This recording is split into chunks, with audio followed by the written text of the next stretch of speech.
पिंपळगाव हरेश्वर या प्रतिपंढरपूर म्हणून ओळखल्या जाणाऱ्या गावात सध्या अस्वच्छतेचा प्रश्न गंभीर बनला आहे। ग्रामपंचायतीच्या गलथान कारभारामुळे गावातील अनेक ठिकाणी केर कचऱ्याचे ढीग साचले असून सांडपाण्याच्या गटारी तुडुंब भरल्या आहेत। या गटारींमध्ये पाणी साचल्यामुळे डासांची मोठ्या प्रमाणात उत्पत्ती होत आहे। परिणामी नागरिकांना डासांचा प्रचंड उपद्रव सहन करावा लागत असून परिसरात तीव्र दुर्गंधी पसरली आहे। विशेष म्हणजे पिंपळगाव हरेश्वर पोलीस स्टेशनच्या समोर व आसपासच्या परिसरातील सांडपाण्याच्या गटारीही दीर्घकाळापासून स्वच्छ करण्यात आलेल्या नाहीत। या गटारींमध्ये कचरा आणि घाण साचल्यामुळे परिस्थिती अधिकच बिकट झाली असून परिसरातील नागरिकांमध्ये संताप व्यक्त केला जात आहे। या अस्वच्छतेमुळे ग्रामस्थ विशेषतः महिला वर्ग संतप्त झाला असून ग्रामपंचायतीच्या निष्काळजीपणा विरोधात आंदोलनाचा इशारा देण्यात आला आहे। येत्या 1 मे रोजी होणाऱ्या ग्रामसभेत गावातील साचलेला केर कचरा थेट ग्रामपंचायत कार्यालयासमोर टाकून तीव्र निषेध नोंदवण्याचा निर्णय ग्रामस्थांनी घेतल्याची माहिती समोर आली आहे। गावातील स्वच्छतेचा प्रश्न तातडीने मार्गी लावावा, गटारींची साफसफाई करावी आणि नियमित कचरा व्यवस्थापन करावे, अन्यथा आंदोलन तीव्र करण्याचा इशाराही ग्रामस्थांनी ग्रामपंचायत प्रशासनाला दिला आहे।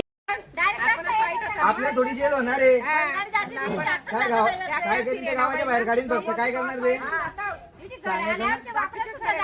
आता ही बाई नाला आहे आणि ती स्वयंपाक करते पोळ्या उघड्या बाहेर डास बसला म्हणजे आजारी पडायचं काम पोळ्या बाहेरच पडेल नाला इटी जवळ आहे 2 वर्षापासून ग्रामपंचायत सांगते की नाला बनावा तेव्हा त्या टायमाला 10 फुटी लांबीला होता आता फक्त फुटवर राहिले सगळं पाला बाबा सगळं सांगितलं काय सांगते मेंबर ग्रामपंचायत काहीच फायदा नाही आपला नाल्यामध्ये वटा बांधला त्यांना पाणी कुठे जाईल ते पहा ग्रामपंचायत जेव्हा इलेक्शन तेव्हा सांगायचं त्यांनी का मला 2 वर्षापासून आम्ही तेच सांगताय सगळ्यांनी सांगितलं आणि 1 नंबर वार्डातलं तुम्हाला सांगतो पोलीस स्टेशनच्या मागचा एरिया सगळ्यांच्या घरपट्ट्या नळपट्ट्या सगळ्यात पहिले घेतात ते कॉलर धरून घेता लागेल न तर म्हणते ते हे तोडून टाकू नळ बंद करून टाकू सगळ्यात मोठी धमकी आपली तिकडे पैसेवाले लोकांना कधी नाही भरले 5-5 वर्ष चालते त्यांनी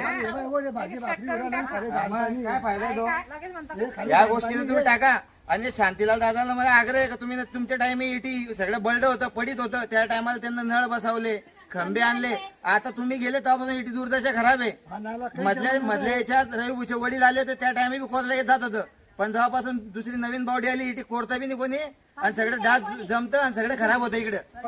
आम्ही कोणाच्या विरोधात आहे नाही आमचं फक्त म्हणणे आमचं काम करा जे बी असेल ते आमचा आग्रह करा ते पुढे गेले 300 मीटरचा नाला आहे लांबीला आडवीला 10 फूट होता आता पुढे अतिक्रम झालंय पुरं फक्त 1 फुटाचा नाला बाकी राहिलाय पुरा 10 फूट होता आणि याच्यात जंत पडेल 1 वर्षापासून नाला कोऱ्याचं सांगता यांना हे नाला कोरत नाही आणि नाला बांधायला सांगितलं का याला कोटी रुपये लागणार सांगता।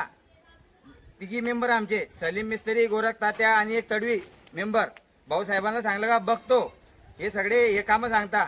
याच्या पहिले आमची दुर्दशा चांगली होती याच्या पहिले जुन्या काळात शांतीलाल दादा होते त्यांना इकडं पाण्याचे नळ बी आणले खंबे बी आणले ते चालले गेले तेव्हापासून दुर्दशा बी खराब झाली आणि आताचे लोक इतके इथे आजारी पडताय।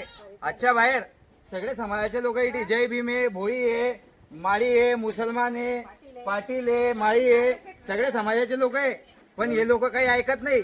ग्रामपंचायतला कितीही सांगा ते कळकळीत ऐकत नाही।